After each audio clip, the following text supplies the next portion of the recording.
Cameron Curl was another guy that they Yep. were talking to, and he went to the Rams last night. Do you think a big move is still looming? I mean, Silver's been all over this, it seems like, with whatever sources he has, but he's kind of suggested that a big move is coming. And it's like, that's such a, it's all relative. And it's like, Yeah. is the Devondre Campbell the big move? Is Collins the big move? Was Leonard Floyd the big move? I mean, what define big? Do you think the 49ers have anything cooking today, tomorrow? Do you anticipate another big maneuver coming, or do you think they've made their big moves? Yeah, and look, props to Mike Silver, and obviously he's tapped into this organization. He's a NorCal guy. He went to Cal. He's known Kyle Shanahan since he was a teenager. He covered John Lynch when he was a player. He's clearly sourced. And when I was at the NFL Combine in Indianapolis a couple of weeks ago, that's when he dropped that article that the Niners were going to be making some hard decisions. And right after that, I started to think, and we talked about it last week, is Eric Armstead that guy? And Mike Silver dropped a tweet thread on Sunday night. Niners could release Eric Armstead. They really want to target an edge and prioritize that position. If they do, they might go cheaper at defensive tackle. Malik Collins was that guy. And they could target an edge like Leonard Floyd. So he's been all over some of these things. And clearly he's being fed and given some good breadcrumbs from somebody close within that organization, because when he's talking free agent targets, when he's talking tough moves by heart and tough roster decisions, he's kind of been all over it. Now, what would that big move be? You look at the cap space for the Niners now after these salary cap adjustments. The 49ers have $36.3 million. That's number one in the NFL. The Browns are second with $31.3 million, followed by the Cardinals with 10, Bengals with 9.3, and Commanders with 7.7. The average team right now has $5.7 million in cap space. San Francisco is 36. So are they doing this to free up money for all of these extensions, to take care of some of their own players? I think that's a possibility. I talked about some of the contract restructure, contract extension candidates just a little while ago. For some reason, I keep thinking of like a Patrick Surtain trade. Is a Patrick Surtain trade the big one? Because there's been this fallout for the Denver Broncos following one of the worst moves that we've ever seen in the history of football in trading for Russell Wilson.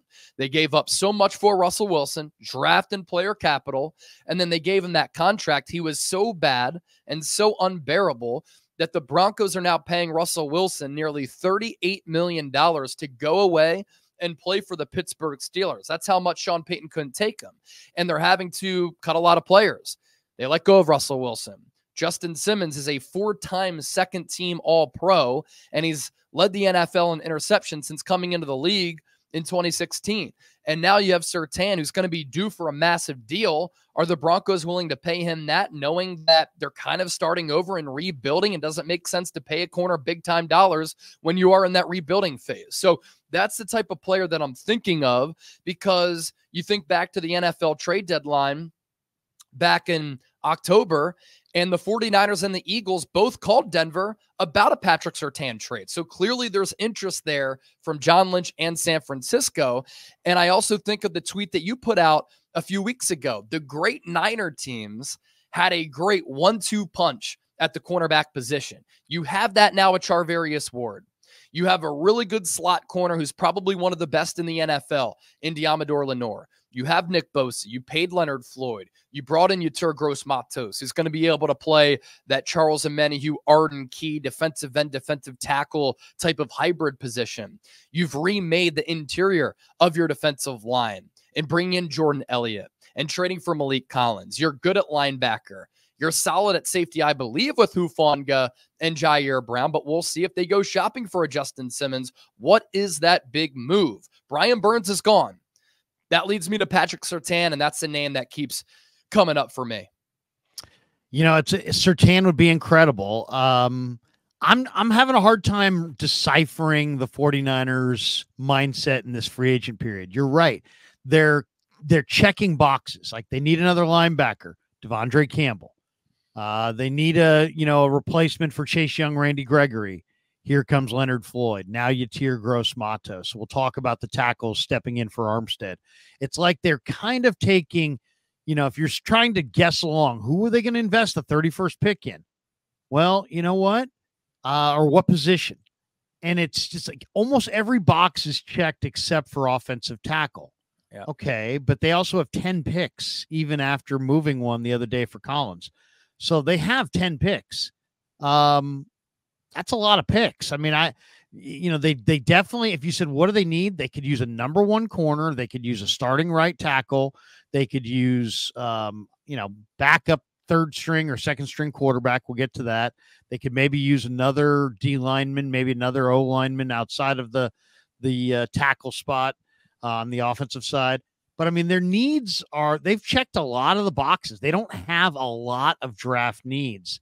And the talk about Surtain was that the price tag was going to be a first, a second, and a third. One, do you think that is still the price tag? And do you think that they are, now that they've checked all these boxes, they might be willing to maybe not go first, second, third, but how about a first, 2/3, and a second and 25, and get Surtain and use 2 or 3 picks on Surtain? Because I mean, he would, in a division that's now going to have Puka Nacua and Cooper Kupp. I mean, when you watched those guys at the end of the year, it just reeks of, man, you better be able to cover these guys. And I don't know about their confidence in Luter or Womack or even some of their other young corners. What's your read on the price tag of Surtain right now? What do you think it's going to cost? Yeah, I see some people in the comment section saying the Broncos aren't going to trade Patrick Surtain unless you include Brandon Ayuk. I actually disagree, because if the Broncos are having to pull off these financial maneuverings and they're having to clear cap space, they want to rebuild under Sean Payton. That's clear to me. And I think they're going to draft the quarterback early in the first couple of rounds, whether it be a trade up for a J.J. McCarthy, who seems to be the apple of their eye, or they take a chance on a player like Spencer Rattler out of South Carolina, who has a lot of arm talent. The Broncos don't want to take on money. They want to get rid of money. What they want, I think, is draft picks. Sean Payton put out some feelers last year. He wanted to see what that roster was all about, see how they could fare in year one, see if he could massage Russell Wilson and extract the best out of him. And Russell Wilson actually played like okay football as compared to the previous year under the Hack and Nathaniel Hackett. But I think what the Broncos want is draft capital. And for Patrick Surtain, if the Niners trade for him and give him a contract extension and they fork over picks to Denver, you look at some of the draft selections for the Niners here: 31st overall, number 63 overall, and number 94 overall. You also have a 4th-round pick from the Cowboys, and you have another 4th-round pick at 130, and then you have a compensatory pick in round 4, 5, 6, 6, and then you have another 7th-round pick of your own at 251.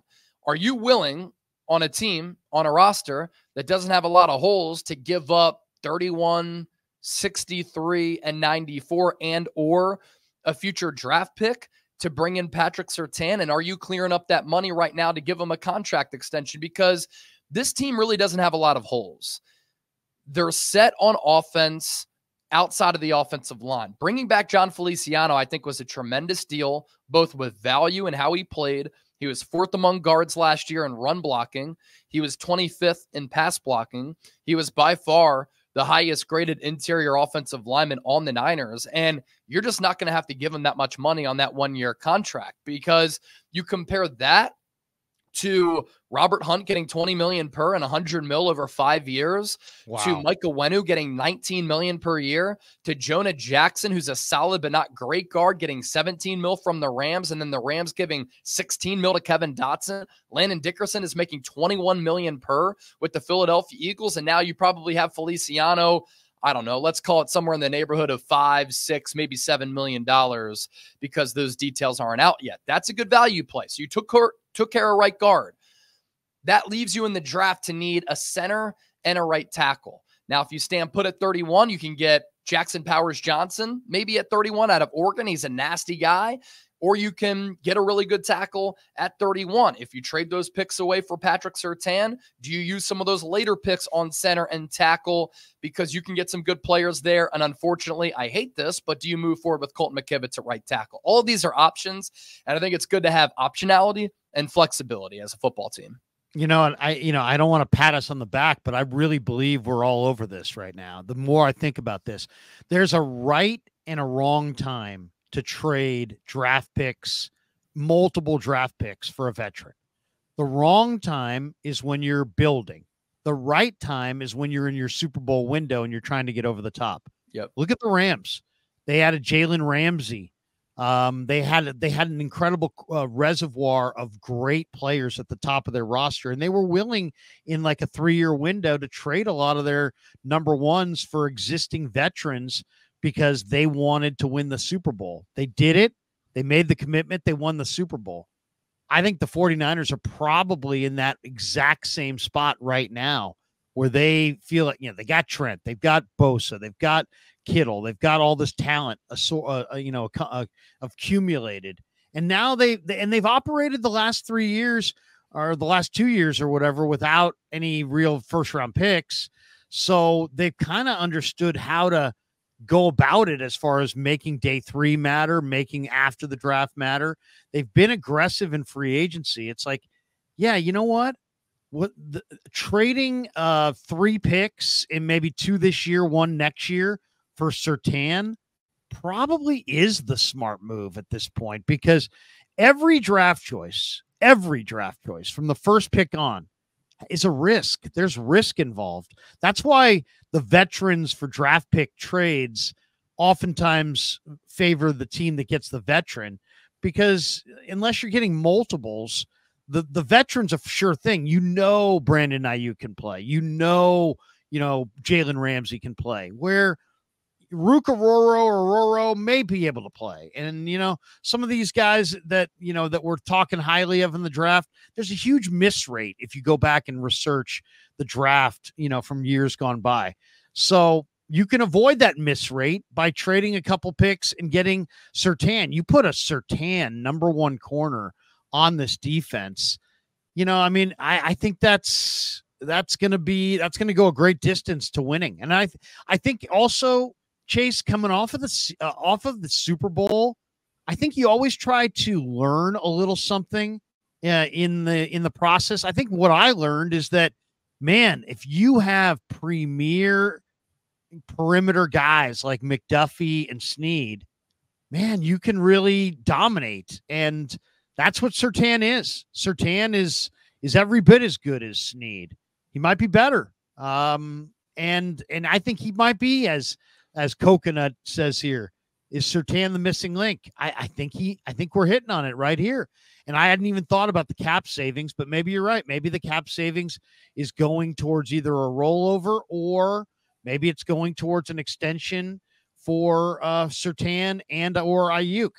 Couple other things. Well, first of all, give me your thoughts on me basically patting us on the back saying that we're all over it. I do kind of think that if there is the big move coming, it's a trade for Surtain. Yeah, no, I think so. And look, I think, this is part of the reason why you have 40,000 subscribers and you just started your YouTube channel. I've got 131,000. I've been at it for a couple of years now. No, I'm just kidding. But look, we gotta, I think we do have. But it does make sense. Yeah. And if you're trying to put puzzle pieces together, you know what I mean? You start to sit there and go, you know what? Surtain makes sense for Denver to trade. Surtain makes sense for the Niners to trade for. And that is the piece that they're missing. Yeah, no, I agree. And let's just go through the roster right now, right? You're good at quarterback. You're good at running back. You're good at tight end. You're good at wide receiver. You're good as far as, and these are all, do you need to address needs? You're good at the skill positions offensively. As I said, you need to address offensive line. I don't think Jake Brendel is a long-term answer. I think that you can improve at right guard and right tackle. Defensively, your defensive line now looks to be set outside of the draft. Linebacking core, you're okay there. Safety, You could bring in a player like Justin Simmons potentially, but I like the young pairing of Jair Brown and Talanoa Hufanga. Cornerback is the need, and that's the gap. They have depth, but they don't have that number one. Exactly. And offensive line is also the issue. Now, Mooney Ward was a second-team All-Pro this past year. Is he a true number one? I think he gave up, one catch in the Super Bowl. He was tremendous, and he was great all this past year. He was top 5 in interceptions. He led the NFL in pass breakups. I'd say that Patrick Surtain is the true number one, and Mooney Ward is like a 1B, right? But Mooney Ward's also going into the final year of his contract. So are you making these moves knowing that you're going further all in for 2024, but you're setting yourselves up with flexibility beyond that as well? And I know that the Super Bowl loss was a kick in the balls, really tough to take. Going back and watching it, there were so many blown opportunities, miscues. The Niners shot themselves in the foot. But everybody's like, the window's closed. It's over for this football team.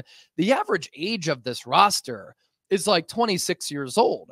And you think about the age of some of your core players right now and how they're playing right now. And I'm in agreement that things can change quickly in the NFL, in a league that also stands for not for long. But Brock Purdy is 24 years old. Brandon Ayuk is 25 years old. You have Aaron Banks, who's 26. Jawan Jennings, who's 26. Christian McCaffrey is 27. Deebo Samuel is 28. George Kittle is 30, but tight ends last pretty long. And he's coming off his first 1,000-yard season since 2019.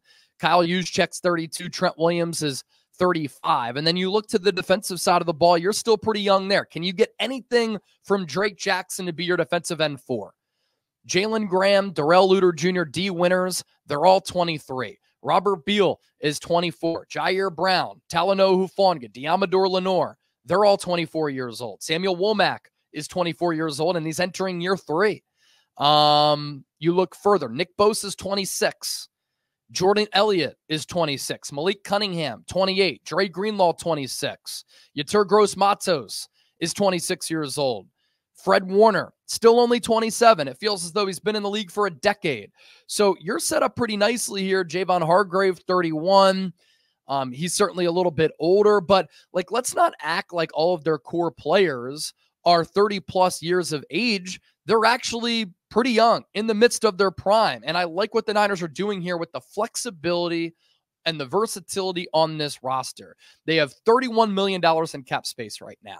They can use that for Brandon Ayuk. They can use that for Fred Warner, Deommodore Lenoir, Charvarius Ward, Talanoa Hufanga. They are all contract extension eligible. But carrying over that money is also a thing too. And you have $18 million coming in July after the post-June 1 designation of the Eric Armstead release sets in. So Brock Purdy contract extension also looming. Why not go all in for Patrick Surtain? See how it goes in 2024. And then this time next year, if you have to make the difficult decisions on letting Mooney Ward walk, cutting a Juszczyk, cutting a Kittle or a Deebo, or trading some of those players, you can do that. And then you can restack the cupboard as far as that draft capital goes. I just think a Surtain trade gives this team the swagger that it may not have right now. If you bring a guy like Surtain into the room, I think this team has tremendous swagger.